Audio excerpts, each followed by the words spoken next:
Today we're doing part 2 of our terrain lab.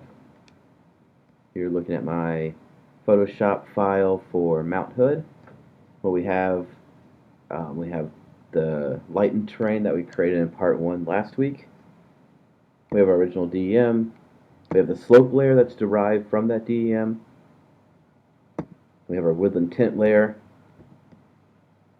Right, that's just the vectorized tree canopy that I have then exported as a raster file with this green tint and transparent background. I have the solid white layer that will come into play later when we're doing some masking. Then I have this ice layer, which I'm going to try to manipulate a little bit, that give the surface of Mount Hood a little bit of that kind of characteristic snow cover that it has year-round. But this one I've had a little bit of trouble with, but we'll see what we can do tonight. All right. So first thing we want to do, we're not using our DEM, so we just want to kind of bury that at the bottom. We're going to need a copy of our hillshade. Let's make a copy. We'll call this copy hillshade original. Place it at the bottom. And we need a copy of our woodland tint layers.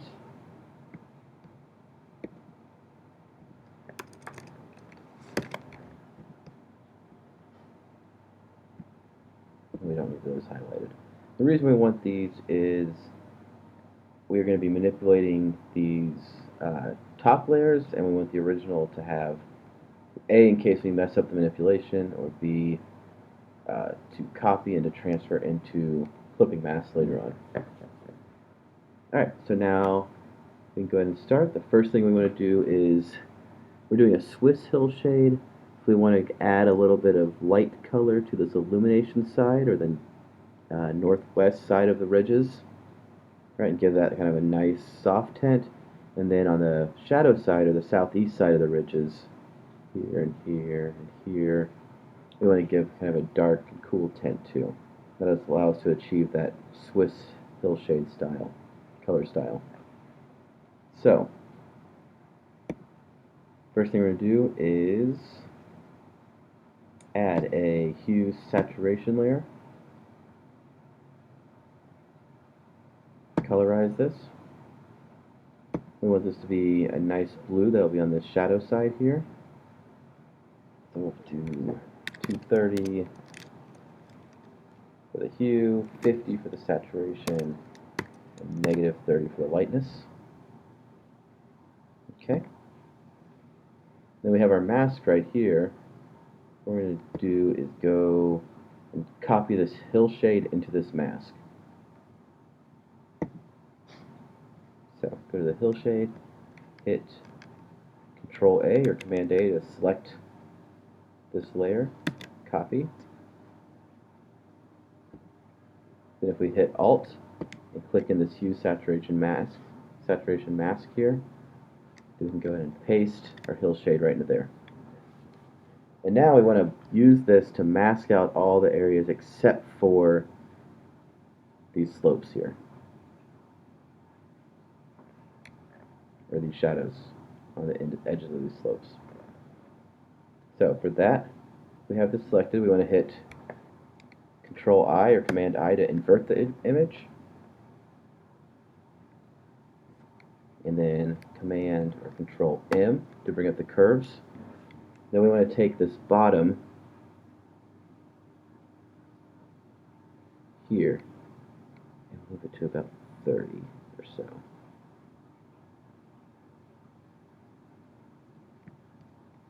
You can see by doing that, that darkens out pretty much all of the area except for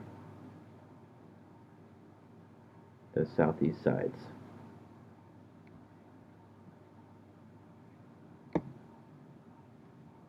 Okay. And so now when we click back here, hit Control D to deselect your image. Now you can see we've added just a little bit of blue tint right to these edges here. And zoom in a little bit. Alright, you can see here there's none of that blue tint, but on these ridge side, shadow side of the ridges, have a nice blue tint. It just gives it a little bit more depth, a little bit more character. Alright, so that's step one. Step two, we're going to do the same thing, except this time get the illumination side with the yellow color. Alright, so clicked on your hill shade. For this, we will do hue saturation, colorize, put the hue at 50, the saturation about 20, the lightness at negative 30.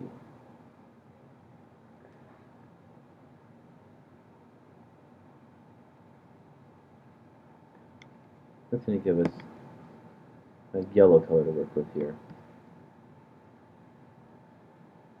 I'm going to go like negative 20 instead.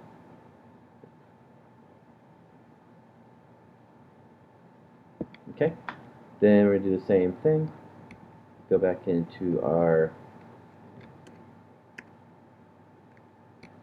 fill shade, Control A to select, Control C to copy, go into this hue saturation mask for the yellow side. We'll hit Alt to open that mask and paste this guy in here. So now we've pasted our hill shade into the hue saturation mask for our illumination side. Control I to invert that again. Control M to open up the shadows, and this time instead of moving it from the bottom, I'm going to move it from the top. And move it again to 30.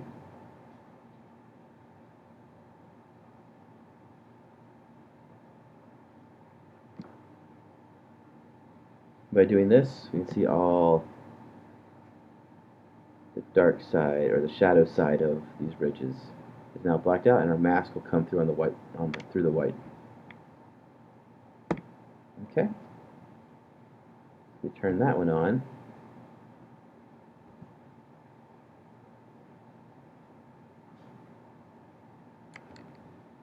You know what? I think get that. Let's go back in here. Let's uninvert that. Yeah, that's better. That's what I want.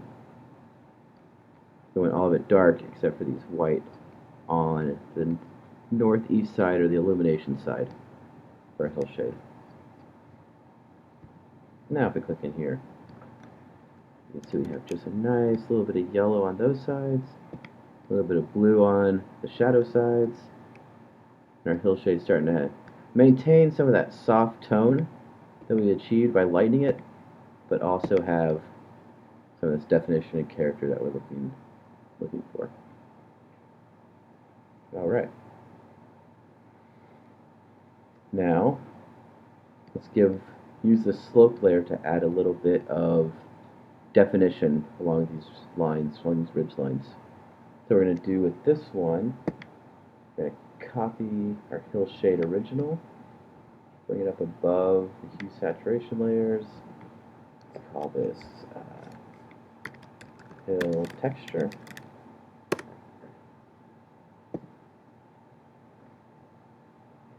For this one, go to, with that selected, add layer mask. Go to our slope layer, hit Control A to copy that. Select and copy, hold Alt to click in your hill texture mask, and paste your slope in there. Assuming you do it right. Try that again, paste your slope in there. Okay.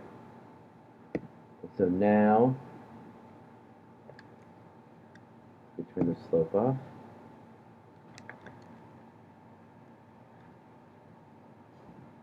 You can see how the slope raster is adding a little bit of definition to our map. To kind of make this finish off, we'll change the transparency to about 70. change this blend mode to multiply.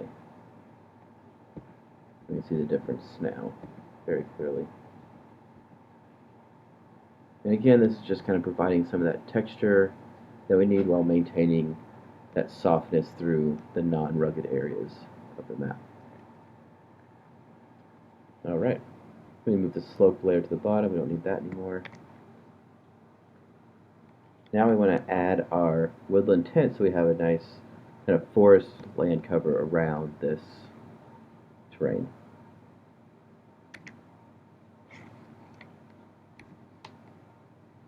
Right, the first thing we want to do with that is to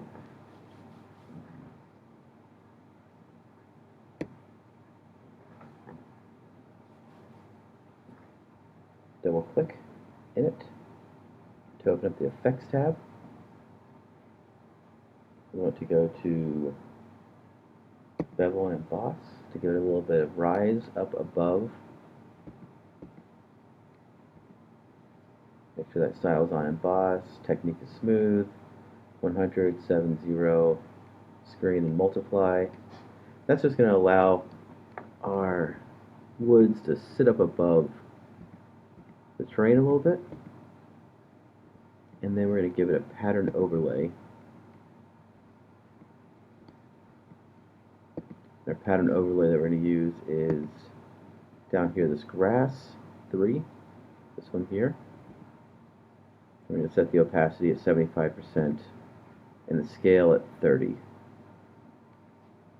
Put those two on there, and now we can see that our woodland tent land cover originally looked like this.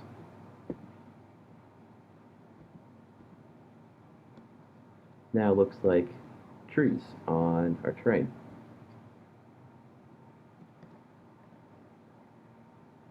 This is too dark, obviously, so we want to take that, change the opacity to about 50. Again, put on multiply.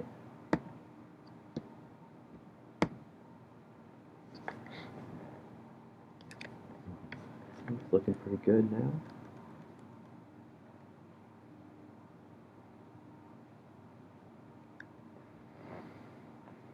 And I want to give this a little bit more of a kind of sepia tone in these areas here, especially these roads, the peak here, but I don't want it to impact with our green terrain at all, or our green land cover, woodland tint at all.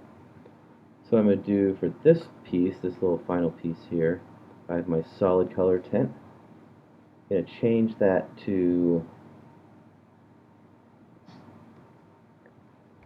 kind of a sepia looking color, so let's put this at 250, 240, 210,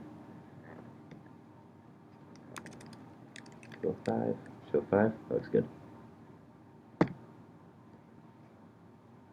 And then again, I'm going to create a mask there. So basically I want to mask out the areas that aren't showing this color with the woodland tint layer. So anywhere that's not the woodland tint will have this color popping through. So to do that, I'll go down to my woodland tint layer, turn everything off getting there. Like this, I'm going to Control A, Control Copy,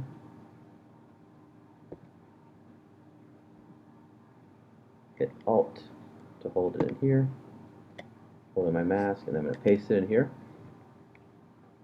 And for some reason when I'm pasting this woodland tint, maybe because it's this light green color, not a black and white color, it's coming out with this weird kind of grayscale thing here. But then if I move it, oops,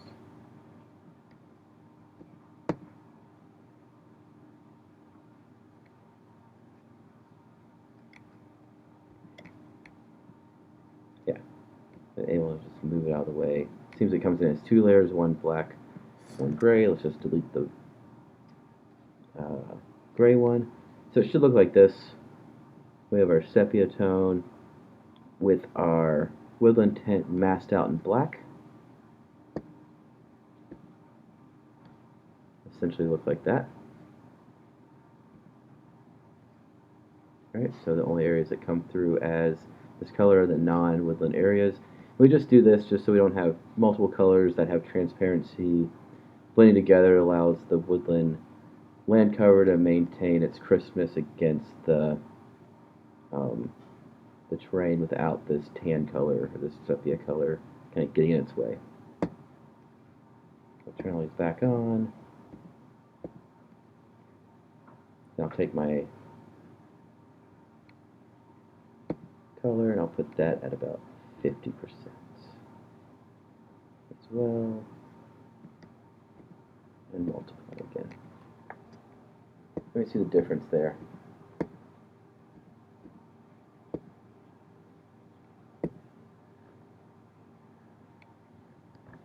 I like to go through and maybe look at one particular area and how all these different little choices we've made have changed just what Mount Hood looks like here. You have that's between that kind of bleach white color and the sepia color, the texture.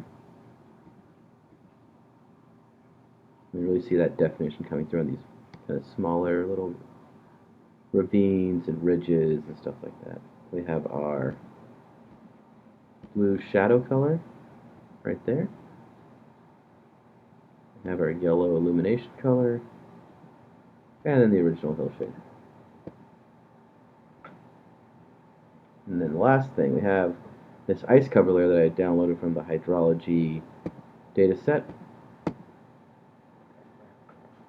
And for this, I haven't really found the perfect solution of this quite yet. But what I'm going to try to do is double click it. Again, try this kind of bevel emboss style that allows it to sit up a little bit, and then give it a inner shadow that kind of blends downward into itself. All these defaults are fine. And I'm going to change this to vivid light, which gives it kind of a white snow looking color, and then change the transparency to about 50 again. Most of my layers, most of the transparencies I use about 50.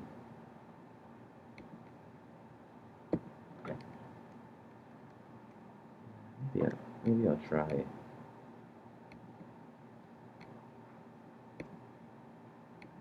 inner glow instead. That might be a bit better. You can fiddle with this snow cover if you ended up kind of grabbing this for your mountain, or if you're working on this Mount Hood file. Like I said, it's something I've been kind of working on. I haven't quite found exactly what I want to do with it. But I trust you. You guys will figure it out. Oops. Alright, and that's it. This gives you like a nice canvas to work on.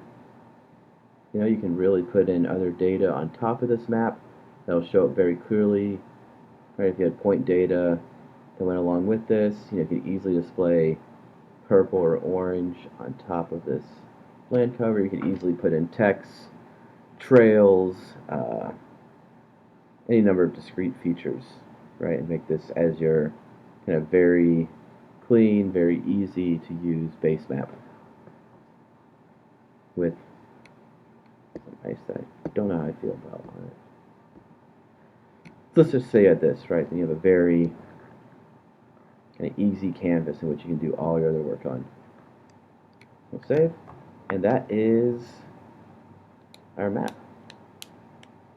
Alright, I hope that was helpful. Please email me if you have any questions. Alright, have a good week. Bye.